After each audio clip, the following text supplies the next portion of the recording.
Montenegro is known as the jewel of the Adriatic. In this video, we provide an in-depth look at the pros and cons of living in this beautiful country as an expat. We discovered Montenegro way back in 2013 and bought a home here in 2016 to use as our slow travel, early retirement home base to live our best expat life. Since then, many others have realized an expat lifestyle in Montenegro is for them, and a few others have moved here and realized it's just not their cup of tea.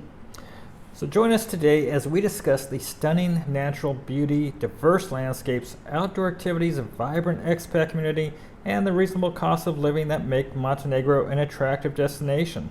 We also delve into the challenges such as bureaucracy, narrow roads, affordability compared to neighboring countries, medical facilities, and transportation issues. Whether you're dreaming of a life surrounded by mountains and beaches or concerned about potential drawbacks, this guide will help you make an informed decision about living in Montenegro. Stay tuned for valuable insights from our 9 years of experience living in Montenegro. Living in Montenegro, the pros and cons of this country will blow your mind, and the cons may make you think twice. Are you considering moving to Montenegro? Well, after nearly 9 years of visiting this beautiful country and living part-time in it for the last 3 years, we can give you the inside scoop on what it's really like. We've owned 2 homes in this country since 2016. So let's start with the good parts. Montenegro is known for its natural beauty with stunning mountains and beautiful beaches. Whether you enjoy the mountains for winter activities or prefer hiking year-round or the beaches in summer, Montenegro has something for everyone. WJn&x Mountain is absolutely breathtaking. The beautiful national park is a treat for the eyes. The new cable car in Kotor will take you up to the WJn&x Mountain area. It's new to the area and just became operational in late 2023. The ski area of Kolasin is developing quickly to become a fantastic destination for winter activities with a new highway built, expediting the drive from the Montenegro capital of Podgorica to the airport. Žabljak is a nature lover's paradise. It's a bit harder to get to from the airports, but it also has winter activities as well as river rafting, which will take you down the Tara Canyon, often compared to or called the Grand Canyon of Europe. The historic town of Pest is breathtaking from its promenade along the seafront to its charming little streets. The entire town is meant for pedestrian traffic only, so only the promenade is open for residential traffic during the high season. There you can sit in a restaurant on the seafront and enjoy a cappuccino and small dessert and just let the world go by, or bask on the small little beach and watch the tourist boats take people from the mainland to the stunning Lady of the Rock. The beaches are beautiful. Near our home is the beach named Prijno Cove, though just a few years back it was called Plavi Horizonti. This little beach has wonderful hiking trails and a sandy beach. The city of Budva has some gorgeous beaches as well. Yaz Beach is a very long, sandy beach on one side, pebble in the middle, and the southern side is a rounded stone similar to River Rock. The city of Ersignovi has a concrete platform beach as well as pebble beaches and a 7-kilometer promenade adorned with restaurants, cafes, and shops. These are just a few of the beaches in this little country. Well, on the far southern side is the less expensive part of the country that's developing, and in Osin, which is close to the Albanian border, they have the longest sandy beach on this side of the Adriatic, and it's an up-and-coming area of Montenegro. Montenegro is an affordable little country. However, it has also attracted millionaires and billionaires with several enclaves such as Porto Novi, Kotor Bay, which now has a new world-class golf course being developed, and it is the first one in Montenegro. And let's not forget the crown jewel of yacht clubs, Porto Montenegro. Some of the yachts are a football field long or the size of a small naval vessel. There's a beautiful sprawling green park just outside of the yacht club for nice strolls under shaded trees. Now, for those of you interested in living in Montenegro, feel free to reach out to us. We have realtor friends as well as our residency expert here in the country of Montenegro. So email us at warrenjulietravel@gmail.com. We'll be glad to get you together with our realtor, whether or not your budget is 100,000 euros or 10 million euros. We'll figure it out and get you somebody that will help you out. And also, if you want to live here, residency is something you want and will need, we've got the expert also that we can refer you to. And check out our videos on these topics. Now, one of the best things about living in Montenegro is the expat community. You'll find people from all over the world who have made Montenegro their home. The hiking groups alone will keep you busy. If hiking isn't your thing, then there are plenty of other expat meetups to keep your calendar full. The expat community here is made up of many nations. It's not dominated by one particular country. So we have friends from all over the world, from France, from Germany, from South Africa. It's very multicultural. And let's not forget about the reasonable cost of living compared to other European countries. We have done many videos on our monthly cost in Montenegro. Electricity is reasonably priced here. Fuel costs are considerably less than most of Europe, and grocery prices are quite reasonable. Property taxes and the tax rate for the country and other things are significantly lower than other European destinations. But it's not all sunshine and rainbows. Montenegro does have its challenges. Bureaucracy can be frustrating. Dealing with tourist registration and paying the €1 per person per day can be a real pain. So we're late on registering for the tax that you have to pay as a tourist here, which is really a stupid thing, because if you're here for a short time, you have to detour one of your days, go stand in line to pay this €50 per day per person that you're in Montenegro. So we love Montenegro, but this is one of the inconveniencing things about it. So come in here, know that you have to make this detour, pay this tax, and we're property owners, so we don't actually have to pay the tax, but because we're late going to the tourist office is not what we're going to do today. We have to actually go to a police office and see how that goes. So I had to pay a €40 fine. It could have been as much as €150, so we caught a break. Also could have been €80 for €40 each. We caught a little bit of slack in, I guess, favor, I should say. We're not paying the full amount on the fine.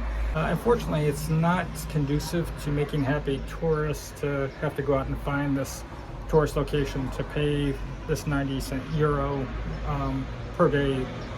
So anyway, so I tried to go to the bank to pay the fine, and then the bank, because I didn't have the tax number that they needed, couldn't do it. So I went to the post office. The post office paid it. So I'm getting my 10,000 steps in, running around Tabat, not the touristic side either. We left our homeowner paperwork inside too, so that puts a little bit of stress at trying to get back here, but they're at lunch, and so it's 11:40 right now. Lunch is 11 to 11:30, so I guess we probably went late, so there's a 30-minute lunch break that I'm not sure when it will end. So now that we've got the fine paid, paperwork over here to the border police, now we have to go back to the tourist bureau and register that we tried to do the first time. So this is turning out to be a whole day affair.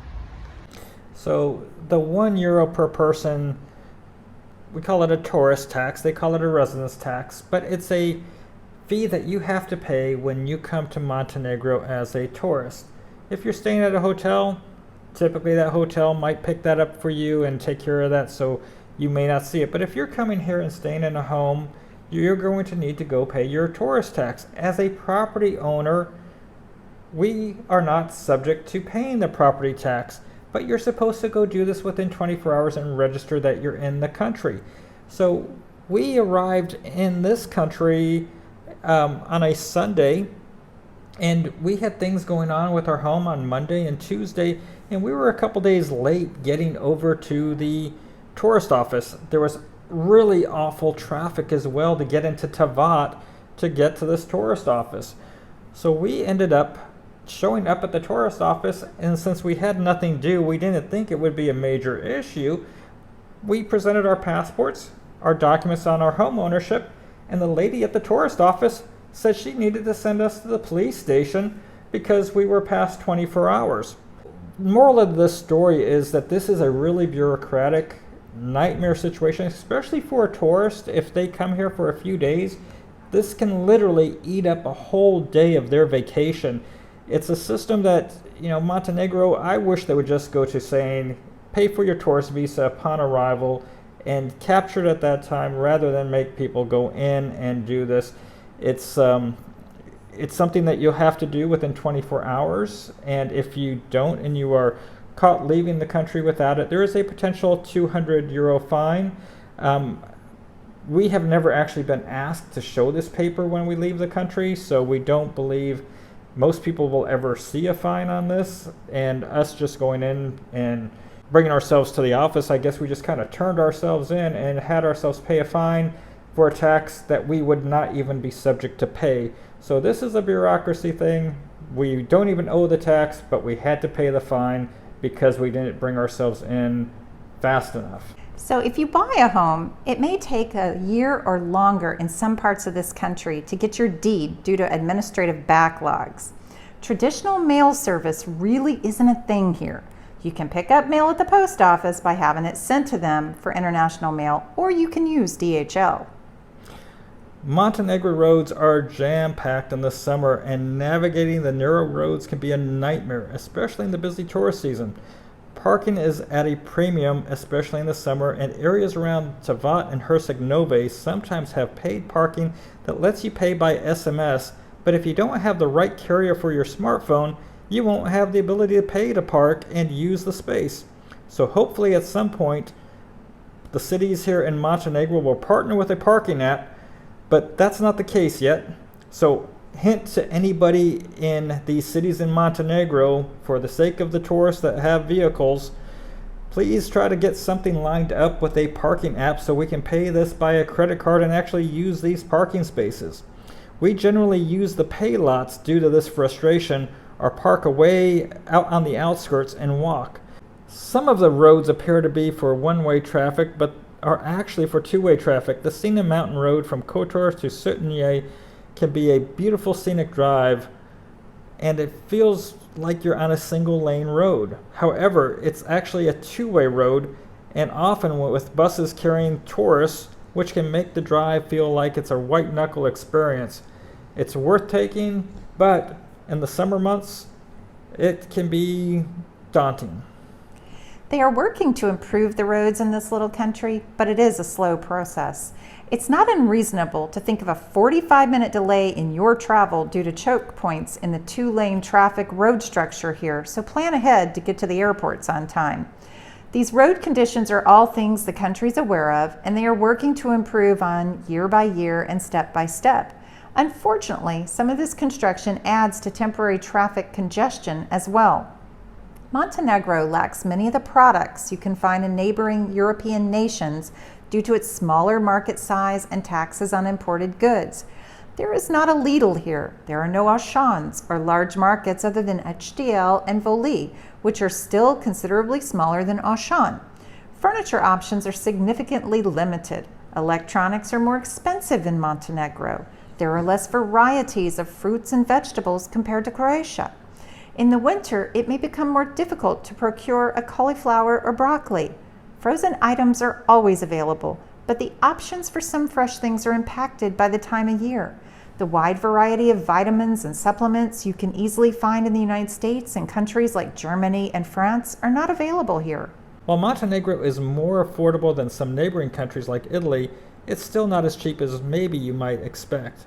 Inflation hit this little country a few years ago, and the prices have jumped. We have watched restaurant prices soar in the past 3 years. Grocery prices have increased too, as they have throughout the world, but they are still reasonable, especially when compared to most of Western Europe and the United States.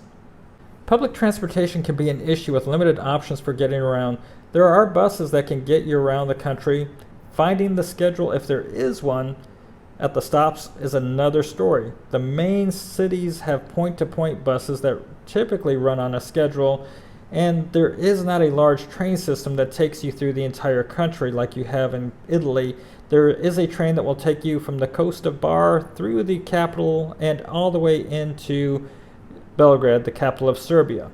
There you can get trains to the rest of Europe. So getting through the country requires a bit of patience and willingness to live off schedule, waiting for the bus. The roads can be jammed with traffic, so taking a taxi can be costly. On Sundays, the Montenegrin government has a law that all shops must be closed. This can be a bit frustrating if you have not stocked up on your groceries for the weekend, or if you want to do a DIY project and the Kips, which is the Home Depot of Montenegro, is closed. Restaurants and tourist shops are allowed to remain open, as well as fuel stations, so you can still get your emergency bottle of water, thank goodness. We still find this to be easier to deal with than the siesta times of Italy, where the entire country feels like it shuts down for several hours in the prime time of the day. A lot of the tourist places will have people who are used to customer service and can speak English. But if you go to a local grocery market outside of the tourist areas, you may find English is not spoken there. At the Kips hardware store, you may have more employees in the store than customers, but you may still have a hard time finding anyone to help, and by all means, don't try to return anything to this store. Buyer beware at Kips. There is no return unless there is a special stamped guarantee. Smiles from your cashier are far and few between, so appreciate them when you see them because customer service is just not their forte. You may encounter your credit card just being tossed back to you after your purchase, but don't take it personally. If you notice it happens to everyone in front of you and behind you, we don't believe there are competitions here for employees of the month. Montenegro has free medical coverage for their citizens and some residents. If you are a resident of Montenegro, due to home ownership, you do not qualify for the free coverage, but if you have a corporation, you do. If you're a tourist or a traveler here in Montenegro, you will not be part of the free coverage. So if you have to pay out of pocket, it's probably going to be quite low in most cases. It is inexpensive for most medical care. If you're looking for medical coverage, however, you could go to our website, WJn&x.com, and run a quote for yourself on our international medical page. I deal with 3 different companies as an agent from the United States, but I will work with people from all nationalities if you're looking for international health coverage, whether it's for Montenegro or anywhere else in the world. So please go through there and check it out. Currently, we have $1 million worth of coverage on us, a $2,500 deductible, and we pay $240 a month for our coverage as we travel the world. The medical system here in Montenegro is spread throughout the country, and it sprawls across the country of 600,000 people. So it is hard to find everything that you actually need for medical in a close proximity. The country is the size of Connecticut with a pretty small population when you consider how large the country actually is in size for this population. So some hospitals specialize in broken bones and different ailments or for emergencies, and they're in different locations. And the cost of care is not expensive, but you may have to travel to get to the facility or the type of doctor that you need. As is with many places in the Balkans, most facilities will not be equipped with the state-of-the-art technology. There are some small private clinics that have advanced tech, and when utilized are just a fraction of the price you'd expect in a country like the US. So there you have it, the pros and cons of living in Montenegro. It's a beautiful country with plenty to offer, but it's not without its challenges. If you're new to our channel, Julie and I, we're slow traveling the world with our 2 dogs as early retirement travelers. We're trying to see what it's like to live in different countries, different places, and sometimes we find hidden gems and places that you can live on a Social Security budget. But we're trying to bring you real life experience, real life knowledge to the places we travel, the places we stay. So we hope that you're going to subscribe and follow our channel and give this video a like.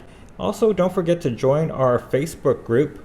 Go to Facebook, search for Warren Julie Travel, and you'll find our growing Facebook group of nomads and expats. And you can share your experiences and your expenses and your photos there as well and see those of others. We also hope that you'll check out our website, WarrenJulieTravel.com, where you can find our blog, our store, as well as travel resources and the international medical insurance links. And until next time, have a great day, everybody. Bye-bye. Ciao.